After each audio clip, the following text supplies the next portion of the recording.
Do you like gaming on a TKL but having a number pad for work, or even having a number pad on the left-hand side?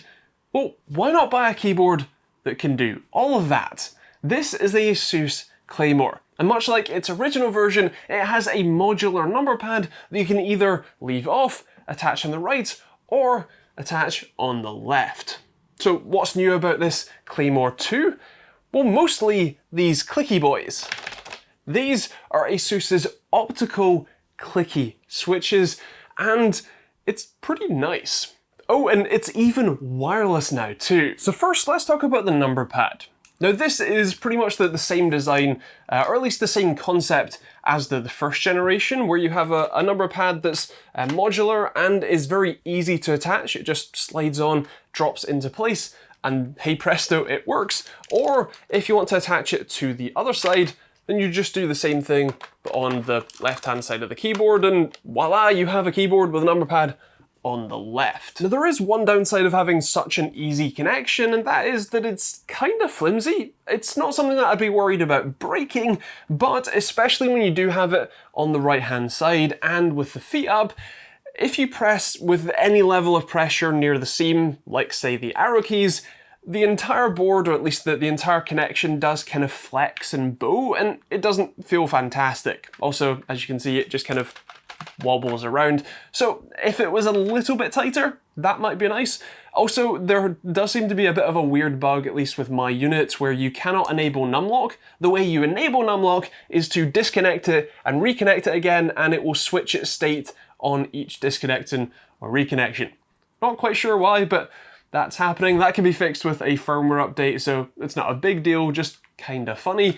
And overall, having this number pad available is really nice. It's very similar to the original version in concept, although the volume slider at the top that feels incredibly nice is a little bit wider, and there is now 4 almost fighter jet looking buttons. Now sadly, these don't flip up. They are just standard sort of light tactile buttons, and by default these are media keys. You do also have a second set of media keys using the FN and F5 through 8, but as with all of the keys, you can remap them in the Asus Armoury Crate software. Then there are the switches. These are the Asus optical switches, the same ones that you find in the Scope RX board that I checked out a little while ago. I'll leave that in the cards above for you. It's the same sort of scissor design, except these are their blue clicky ones. These are a 60 gram average force with a peak of 65 on the tactile bump. And because these are optical switches, but they are the more basic style of optical switches with just a fixed beam of light that gets made or broken to actuate the key press, this works out fine. If you're using one of the more advanced style optical switches where it tracks your progress all the way through the travel, then having a tactile bump or even a tactile and clicky bump makes a lot less sense. But because this is the standard design, the tactile bump and click are right where the actuation point is, so it works out pretty fine. Now personally, I prefer a tactile but not clicky switch, so something like a brown style, which Asus doesn't currently make in these optical switches. Asus, please make that. I would really appreciate it. With that said, you can get this in the linear red switch instead, but if you do want this clicky one, it's not too bad. Actually, the click isn't too loud either. Have a listen.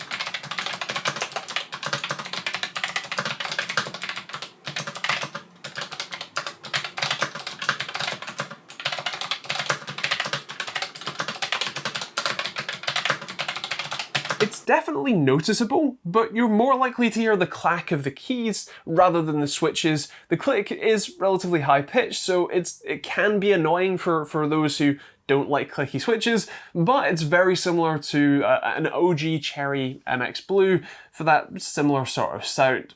With that said, these switches themselves are incredibly smooth. It's almost like typing on silk once you get past the bump. It's weird, but it's very nice. The scissor mechanism that you can see through the clear switch housings does a very good job at keeping the switch level through the travel. It feels really, really nice to type on, especially if you're a bit more gentle with it. If you're absolutely hammering it down, then it's okay. The clack is pretty loud, especially from the spacebar, but like I said, if you're a bit more gentle with it, it's a really positive and an enjoyable experience to type on. When it comes to gaming, it's also great for that too. It's a very good and very positive experience playing on these blue switches. Like I said, it's a very smooth and almost silky type feel, especially once you get past the tactile bump and you're sort of modulating it to walk side to side.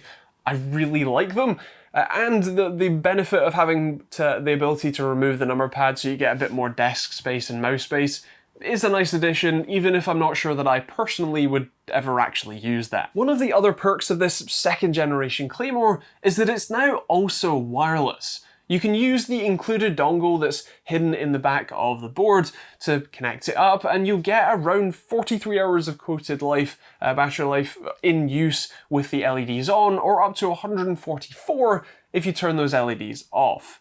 It also has a USB-C port if you want to use it in wired mode or charge it up, and if you are using it with that USB-C port, you can make use of the USB-A port as a pass-through. Interestingly though, my first sample of this actually bricked itself. I had a sample and I left it plugged in to charge it, but when I came back a day or two later, it wouldn't turn on, it wouldn't register with any PCs. I'm not sure what went wrong, whether it was a hardware issue, software, whether it's just my unit or, you know, a problem with the firmware for whatever use case I had.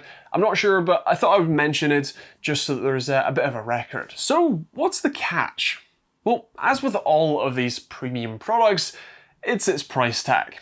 If you want to pick one of these boards up, you are going to be parting ways with £250. That is a lot for a keyboard, especially one that's not fully custom. It's more than Corsair's K100, and I already thought that was a ludicrous amount of money to spend on a keyboard. So yeah, it's quite expensive. From a personal standpoint, I'm not sure that the feature of being able to move the number pad is something that I would utilize pretty much ever. I use a full-size keyboard anyway, and there really haven't been many occasions where I wished it was smaller while I was gaming. So for me personally, I'm not sure that this is a real value add for me. And I also would prefer a brown style switch, so this isn't the board that I would want to replace my current one with. But if that seems like a good option for you, I would definitely like to hear why in the comments down below. Overall, I do like the Claymore II. It's a really nice gaming experience. These switches that the blues are actually really nice. I'm not a massive fan of the clicking. I would rather have them as tactile but no click.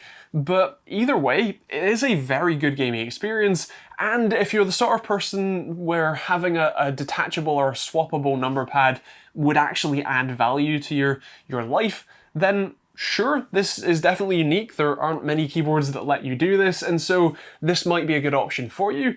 But if that isn't something that you're wholly invested in making use of, then I'm not sure that this is quite the keyboard for you. With that said, I would love to hear your thoughts on this in the comments down below. Is this too obscene amount of money for you to spend on a keyboard, especially one that isn't, fully custom that you're building yourself, or is this, reasonable for you? Would you rather go with Corsair's K100, which is about £20 cheaper, but still obscene at £230?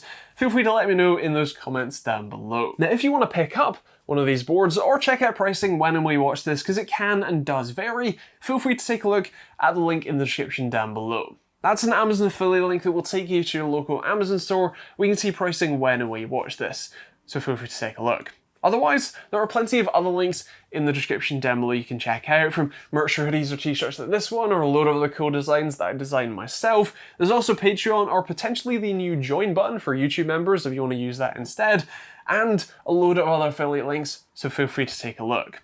Otherwise, I'll leave some more videos on the end cards, maybe the Scope RX review, as that covers a bit more about these key switches and the red variants that you can get on this board. And otherwise, thanks for watching. If you have any questions, feel free to leave those in the comments down below. We'll see you on the next video.